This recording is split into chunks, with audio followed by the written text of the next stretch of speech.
Hello guys, welcome back to my channel Sukanya education classes. अगर आपको हमारी वीडियोस अच्छी लगती हैं तो प्लीज़ हमारे चैनल को सब्सक्राइब करें। तो इस वीडियो में आज हम डिस्कस करते हैं about cell line and how the cell line culture, right. A cell line is a permanently established cell culture that will get reproduced or divided or proliferated when it is placed in a fresh nutrient medium। ठीक है। Firstly हम जो आपका procedure है cell line obtain करने का वो short तरीके से बता देते हैं। कोई भी आपका टिश्यू या कोई भी आपका ऑर्गन, उससे हम एक्सट्रैक्ट करते हैं stem cells, right. Stem cell extract करने के बाद उन स्टेम सेल्स को क्या करते हैं हम कल्चर, तो हमारी क्या हो जाती है सेल लाइन हमें ऑब्टेन हो जाती है। ठीक है, तो यही this is called cell lines. ठीक है, इसमें जो आपका एक जो टर्म है वो बहुत इम्पॉर्टेंट हो जाती है। अब वो टर्म कौन सी है आपकी, nutrient medium. And what is nutrient medium?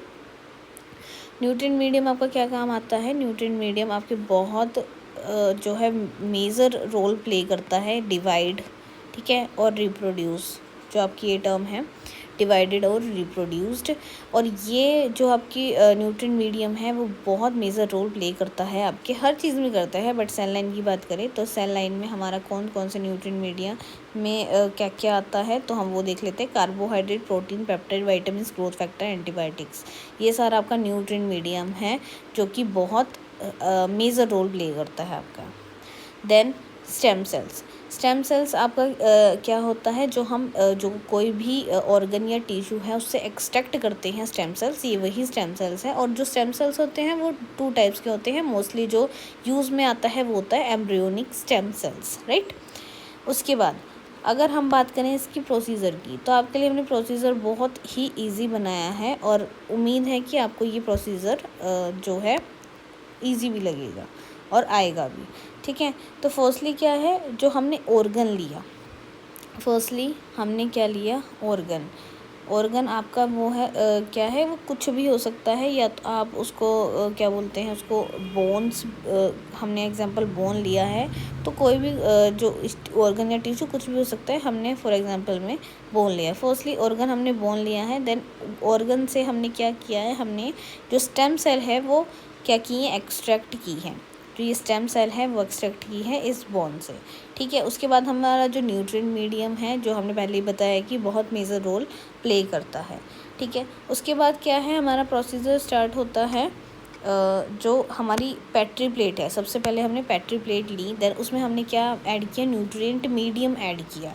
ठीक है, और उसमें से हमने क्या किया, एक जो स्टेम सेल्स हैं आपकी, वो हमने चूज़ की जो हाईली कैरेक्टराइज हो। इसमें सारी नहीं करनी है, सिर्फ एक हमने चूज़ की स्टेम सेल्स जो कि हमारे लिए जो है हाईली कैरेक्टराइज और हाईली सूटेबल हो। ठीक है, तो उसके बाद हमने क्या किया, उसके बाद उसको किया इंक्यूबेटेड। क्योंकि न्यूट्रिएंट मीडियम हमने क्यों उसमें प्रेजेंट किया, क्यों ऐड किया है, न्यूट्रिएंट मीडियम हमें हेल्प करता है जो सेल है उसको डिवाइड होने में। जो ये स्टेम सेल है इसको रैपिड डिवीज़न होने में हमारा न्यूट्रिएंट मीडियम मदद करता है। देन उसको इंक्यूबेटेड के बाद हमने क्या किया, जो न्यूट्रिएंट मीडियम की वजह से जो स्टेम सेल हमने चूज़ की थी वो क्या होगी, प्रोलिफरेट या डिवाइड होगी, एक रैपिड सेल डिवीज़न हो गया।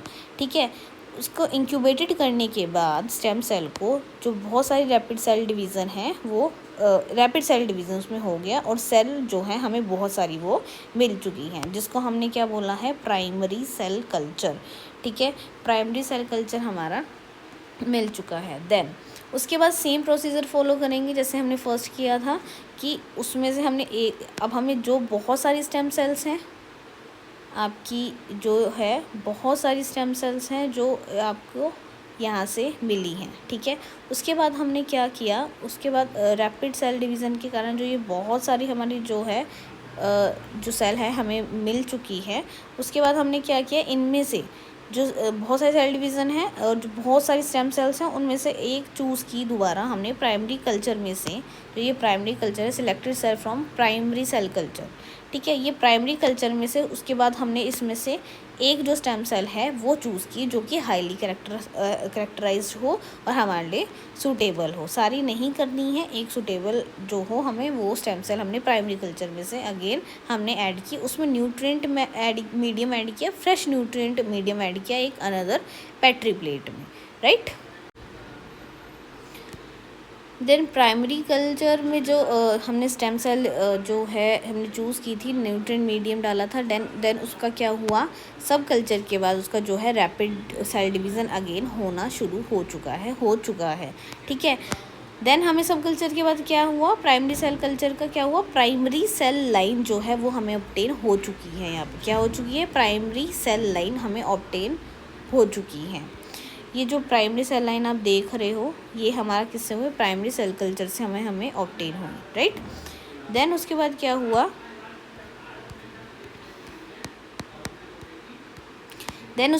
हुआ, जो प्राइमरी सेल लाइन से है सिलेक्टेड सेल, उसके बाद हमने अनदर पेट्री प्लेट ली जिसमें हमने अगेन न्यूट्रिएंट मीडियम ऐड किया, ठीक है। और जो सिलेक्टेड सेल फ्रॉम जो cell line primary cell line जो आप यहाँ पे देख रहे हैं इसमें से हमने फिर से एक जो स्टेम सेल है फिर से हमने अनदर पेट्री प्लेट में डाला, उसके बाद न्यूट्रिएंट मीडियम अगेन उसमें ऐड किया, किससे, अब किस में से सिलेक्ट किया हमने, select cell from primary cell line से।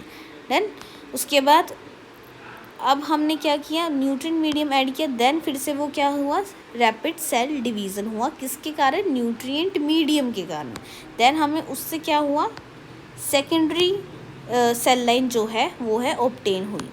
ऐसे ही सारे स्टेप्स हमें फॉलो करने हैं। उसके बाद हमने अगेन जो सेकेंडरी सेल लाइन है उसको अगेन चूज़ करना है अनदर पेट्री प्लेट में, एक अनदर फ्रेश मीडियम में, ठीक है। उसके बाद हमें दोबारा उसका जो होगा सेल डिवीज़न होगा, किसके कारण, न्यूट्रिएंट मीडियम के कारण, ठीक है। उसके बाद हमें क्या मिलेगी, थर्ड सेल लाइन मिलेगी और उसके बाद ऐसा ही सेम प्रोसीजर करके हमारी 4 सेल लाइन जो है मिल जाएगी। और ऐसे ही हमें क्या ऑब्टेन होगा, एन नंबर सेल लाइन्स हमें मिल जाएंगी, राइट। तो ये जो सर आपका प्रोसीजर है वो क्या है, वो है आपका जो है सेल लाइंस का कैसे हमें ऑब्टेन होती है, राइट। आई होप आपको ये समझ में आ चुका होगा, ठीक है। उसके बाद हमारा क्या है, उसके बाद है टाइप्स ऑफ सेल लाइन। इसी के लिए हमें जो है n number of cell lines हमें मिल चुकी है सारे जो है आपका प्रोसीजर से, ठीक है। Then type of cell lines में क्या है, फाइनाइट सेल लाइंस होती है और एक कंटिन्यूस सेल लाइंस होती हैं, ठीक है। फाइनाइट सेल लाइंस क्या होती हैं, if the cell usually divide only a limited number of times before losing their ability to proliferate, ठीक है। एक जो है usually divide limited number times वो डिवाइड होगी तो वो होती है फाइनाइट सेल लाइन। उसको हम जो है डिवाइड कर सकते हैं only limited number of time before उसकी लूजिंग देयर एबिलिटी, जब तक उसकी जो एबिलिटी है वो लूज या डिवाइड नहीं हो सकती, प्रोलिफरेट नहीं हो सकती। And these cell lines are called finite cell lines, right. These finite cell lines divided to 20 to 100 times, ठीक है। ह्यूमन सेल की 50 to 100 टाइम्स, जो कि बहुत बड़ी बात है। म्यूरिन सेल्स 30 to 50 टाइम्स, ठीक है। देन सेकंड कौन सा है आपका, continuous cell lines. Continuous cell lines को क्या बोलते हैं, ऑल्सो कॉल्ड इमॉर्टल सेल्स भी बोलते हैं।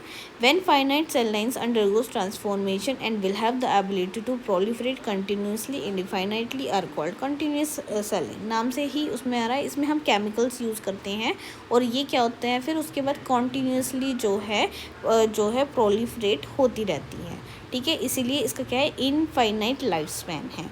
Production of important pharmaceutical like vaccines and hormones. I hope आपको ये लेक्चर है जो आज का बहुत अच्छे से समझ आया होगा। उसके बाद भी अगर आपकी कोई भी क्वेरी है या आपको कोई माइंड में क्वेश्चन है तो आप उसको कमेंट में लिख सकते हैं ताकि हम उसका जो है आपको आंसर दे सकें।